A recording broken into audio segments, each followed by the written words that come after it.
नमस्कार, Ambala breaking news देख रहे हैं आप। कांग्रेस ने अब हाथ से हाथ मिलाओ अभियान जो है वो शुरू कर दिया है। हाल ही में राहुल गांधी की भारत जोड़ो यात्रा जो है वो खत्म हुई है, जिसके बाद अब कांग्रेस ने हाथ से हाथ मिलाओ अभियान शुरू किया है। इस स्लोगन के साथ विरोध प्रदर्शन जो है वो कांग्रेस देश भर में जता रही है। अम्बाला के एसबीआई और एलआईसी के बाहर कांग्रेस के कार्यकर्ता, नेता, तमाम लोग जो है वो धरना प्रदर्शन पर बैठे सरकार के खिलाफ नारेबाजी की। उनका कहना है कि एसबीआई और एलआईसी को लूटने से, डूबने से बचाना है, क्योंकि भाजपा सरकार जो है वो एलआईसी और जो एसबीआई है उसको लुटवा रही है। अडानी अंबानी जो है वो उनके मित्र हैं, जिनसे वो पैसा जो है लोगों का लुटवा रही है, क्योंकि एलआईसी और एसबीआई में काफी लोग जो हैं अपनी सेविंग्स रखते हैं। अब उनका पैसा जो है एलआईसी में जमा होता है, जिसके बाद अब अडानी ने जो है अपना पैसा वहां से निवेश जो है वो ले लिया है, जिसकी वजह से कहा जा रहा है कि एलआईसी को काफी ज्यादा नुकसान होगा। एलआईसी जो है वो घाटे में चली जाएगी और लोगों का पैसा जो है वो भी डूब सकता है। तो इसी को लेकर कांग्रेस आज विरोध प्रदर्शन कर रही है। लगभग 2 से 3 विरोध प्रदर्शन रहा, जिसमें कांग्रेस ने तमाम सरकार के खिलाफ तंज कसा, सरकार को ताने कसे कि किस तरीके से लोगों का पैसा जो है वो सरकार के खिलाफ ही लुटवाया जा रहा है। उसके साथ ही लोगों को भी एक इंडिकेट किया है कि लोग जो हैं वो समझ जाएं कि सरकार किस तरीके की नीतियां जो हैं वो अपना रही हैं लोगों के लिए, और लोगों को कहीं ना कहीं एक संदेश दिया है कि सरकार जो नीतियां अपना रही है वो लोगों के लिए बिल्कुल सही नहीं है। तो आइए आपको सुनवाते हैं क्या कुछ कांग्रेस नेताओं का कहना है। जी, हम यहाँ पर इसलिए पहुंचे हैं आज कि कम से कम हमारे आने से कुछ ना कुछ तो लोगों के अंदर इस बात का प्रचार जाना चाहिए, पता लगना चाहिए। भाई ये जो इन्होंने बना रखा है कि हम दो, हमारे दो, भाई हम दो हैं और आगे हमारे दो हैं, अडानी अंबानी। जो भी काम करना देश के अंदर, चाहे देश लुट जाए, बर्बाद हो जाए, लेकिन उनकी भलाई होनी चाहिए। मैं तो सिर्फ एक बात कहना चाहता हूं कि आप बैंक के अंदर जाइए और वहां पर जाकर के उनको कहिए कि मेरे को लोन चाहिए, मेरे को लोन चाहिए। तो वो सबसे पहले आपका सिबिल स्कोर देखते हैं क्या है। भी आपका सिबिल स्कोर ठीक है तभी लोन देंगे। अगर उसमें थोड़ी बहुत भी गड़बड़ है तो आप क्या कहेंगे, जी हम हाथ जोड़ दें, हम आपको कुछ नहीं दे सकते। और सिबिल स्कोर कहीं से खराब होता है, उसमें 2-3 पॉइंट हैं।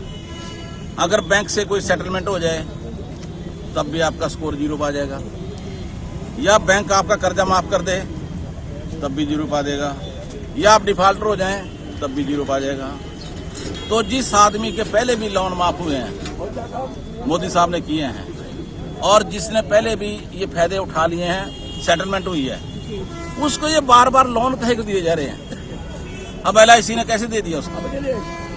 एलआईसी का अपना खुद का पैसा है, हमारा पैसा है, हमने बीमे कराए हैं, और ये सोच करके कि भविष्य के अंदर हमें लाभ होगा। पता नहीं किस प्रकार से एक आदमी अपना पेट काट काट करके, अपने बच्चों का पेट काट काट करके पैसे जोड़ करके किस्त भरता है और एलआईसी को देता है। पता नहीं किस प्रकार से जो स्टेट बैंक ऑफ इंडिया इसकी भी एलआईसी ब्रांच है, उनको देता है। उसमें अगर इनको इतना भारी प्रॉफिट है तो ये लोगों को दे, अडानी अंबानी को कहीं को दे रहे हैं। हमारा मतलब सिर्फ ये है, और वो पैसे को डुबो रहे हैं। उन्होंने पैसे को डुबो दिया है। आपने देखा होगा कि पिछले 4 साल में अडानी साहब की जो प्रॉपर्टी है वो हर साल डबल हो जाती है, और पूरे वर्ल्ड के अंदर 1 नंबर पे वो चला गया प्रॉपर्टी के हिसाब से। और जब से ये रिपोर्ट आई हिंडनबर्ग की, 11वें पे आ गया था, और अब आज देखो गूगल क्या कह रहा है, कहीं नाम नहीं है। 250 लाख करोड़ रुपए की प्रॉपर्टी 1100 लाख पे आ गई। इतना नुकसान हुआ है। ये उसका नुकसान नहीं है, ये देश का नुकसान है, ये देश का नुकसान है, ये मेरा नुकसान है, ये आपका नुकसान है, ये इनका नुकसान है, ये सबका नुकसान है। उसका क्या है? उसका तो कुछ भी नहीं गया, गया तो हमारा। जैसे सेंटर ने किया है वैसे हरियाणा करेगा। सेंटर ने क्या किया? किसान के लिए क्या किया, बेरोजगारों के लिए क्या किया, मजदूरों को क्या दिया? कुछ भी नहीं। और ये जो घुमा फिरा करके कि हमने 3.5 लाख से 7 लाख रुपए कर दिया, इनकम टैक्स के अंदर छूट दे दी।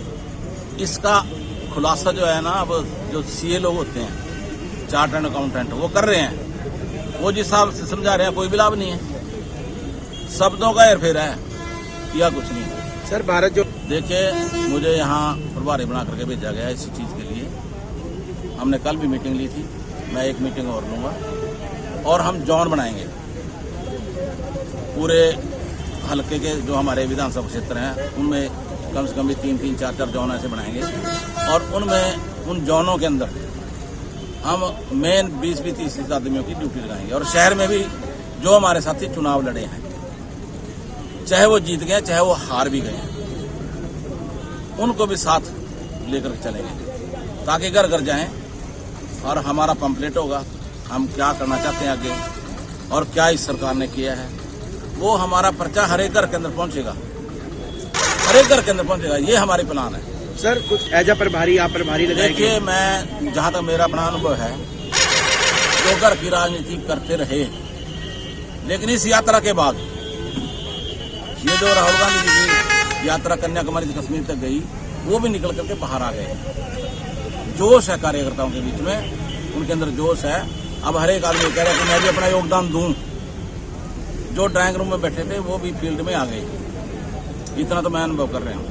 और जो रह भी गएगा तो वो भी आ जाएगा। पहले तो आप सबका यहाँ आने पे बहुत बहुत स्वागत है कि आप यहाँ पहुंचे और इस धरने में हम तो आपको अपने साथ ही मान के चल रहे हैं, क्योंकि हर वर्ग इससे प्रभावित होने वाला है। ये धरना किया जा रहा है जो हमारे बैंक, एसबीआई और एलआईसी के पैसे अडानी की कंपनी में निवेश किए गए और अब ये दिखाया जा रहा है कि वो घाटे में जा रहे हैं। तो इस सरकार को जवाब देना पड़ेगा कि जो लोगों ने अपनी पाई जोड़ के, हर कोई सेविंग, एलआईसी में सेविंग्स लगाता है, बैंक में अपनी सेविंग्स रखता है, तो वो कहाँ जा रहा है? इतने करोड़ों रुपया जो बर्बाद होता दिख रहा है, क्या ये सरकार जवाबदार है लोगों को?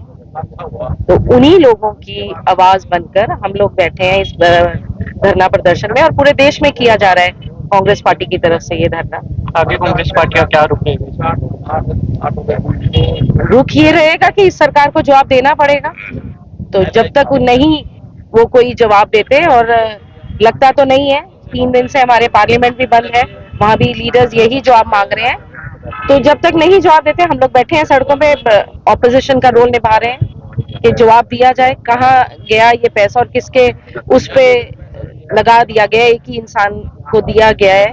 मोदी जी अपने मित्रों को जो ये फायदा पहुंचा रहे हैं, उसका जवाब दें कि वो लोगों को जवाबदार हैं कि नहीं। आपको मैं बताना चाहता हूं, मीडिया के माध्यम से एक बात जो है पूरे हिंदुस्तान को पता लगनी चाहिए कि बीजेपी सरकार, नरेंद्र मोदी जी की सरकार अपने कुछ मित्रों को फायदा पहुंचा रही है, और वो कुछ मित्र लगभग पूरे देश की लगभग 60% जो है असेट, जो वैल्यू है, पैसा है, उनके हाथ में है। वो कैसे हो रहा है? एक हिडनबर्ग जो ब्रिटिश की एक एजेंसी है, उन्होंने खुलासा किया है अभी हालिया में कि हमारे हिंदुस्तान के एक एसबीआई बैंक और एलआईसी, इसके एलआईसी के लगभग 33,127 करोड़ रुपए जो हैं अडानी ग्रुप में जो है निवेश किए गए हैं। इसी तरह से एलआईसी के भी, एसबीआई के भी। अब एकदम से इतना पैसा निवेश करना, वो पैसा किसका है? एलआईसी का अपना तो नहीं है। एलआईसी में हम पॉलिसी करवाते हैं और एसबीआई में हम अपने डिपॉजिट्स करवाते हैं, शेयर्स वगैरह खरीदते हैं। तो वो हम सबका पैसा है, हमारे हिंदुस्तान का पैसा है, जो कि निवेश किया गया अडानी के पास। अब अडानी, आपको मैं बताना चाहता हूं, पूरे हिंदुस्तान में अलग अलग बैंकों के 80,000 करोड़ रुपए का एक लोन है, कर्ज है अडानी ग्रुप के ऊपर। अब क्या करेंगे अडानी साहब? जैसे नीरव मोदी ने किया, पैसे आए और हिंदुस्तान से गायब हुए। अब ये भी क्या करेंगे आने वाले समय में, आप देखना, ये भी हिंदुस्तान से गायब हो जाएंगे। इस तरह से जो मोदी जी के मित्र हैं, पहले हिंदुस्तान का पैसा लूटते हैं, लुटवाया जा रहा है, ये नरेंद्र मोदी जी की तरफ से जो है उनको फायदा पहुंचाया जा रहा है, उनके कहने के हिसाब से उनको फायदा पहुंचाया जा रहा है, और फिर वो लोग जो है हिंदुस्तान छोड़कर बाहर भाग जाएंगे। और सरवाइव कौन करेगा? हमारे हिंदुस्तान की जनता, भोली भाली जनता, जिन्होंने LIC में निवेश किया हुआ है, जिन्होंने SBI में निवेश किया हुआ है। आपके मीडिया के माध्यम से मैं एक ही मांग करता हूं कि इस चीज की निष्पक्ष जांच होनी चाहिए, और जांच भी जो है सुप्रीम कोर्ट के मौजूदा जजों से करवाई जानी चाहिए। ये हमारी कांग्रेस पार्टी की जो है आज एक बजट तो आप देख ही चुके हो। बजट हर काम में निकम्मी सरकार, ना तो बजट का पूरे हिंदुस्तान का जो है ध्यान रखा जा रहा है, ना रेल का ध्यान रखा जा रहा है, ना आम आदमी का ध्यान रखा जा रहा है। वो महंगाई बढ़ती जा रही है, महंगाई नहीं काबू कर रहे हैं। बजट तो उम्मीद है कि भाई पिछले बजट से भी और बेकार बजट आने की उम्मीद है। हम तो गुजारिश करते हैं। ऐसी ही तमाम अपडेट्स पाने के लिए जुड़े रहिए अंबाला ब्रेकिंग न्यूज के साथ। फेसबुक पर जाकर फॉलो करें, यूट्यूब पर सब्सक्राइब करें और हमारी ऐप अंबाला ब्रेकिंग न्यूज अपने मोबाइल फोन से डाउनलोड करना ना